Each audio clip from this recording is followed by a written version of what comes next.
ובכן איתה, אני כאן מחוץ לחדר בזק בבית ספר סדברי עמק האלה על התביעה לא קריאה שסחפה בית ספר שלם לסחרור. הנה איה, אולי יכולה לשפוך קצת אור על הפרשה. איה, רוצה לשחק זה? נראה לך כבר נמס לי המוח מהתביעה הזאת? עזרתי.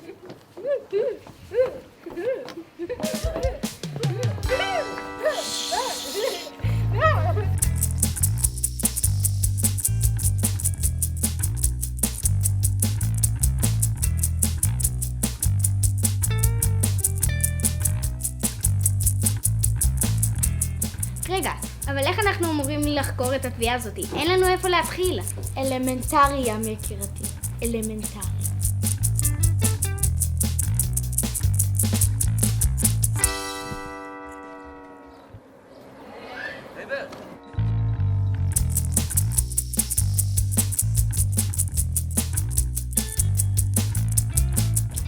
ראית מישהו?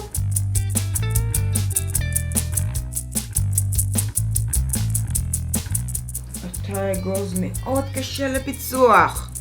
נראה לי שנצטרך להשתמש בדרך קשה יותר.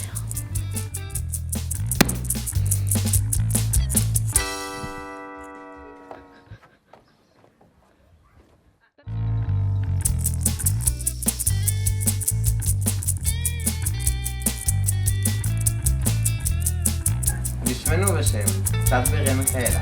אנו מודים לכם על תשומת הלב ומאחלים לכם טיסת בזק נעימה. את לא יכולה לשאול אותי משהו?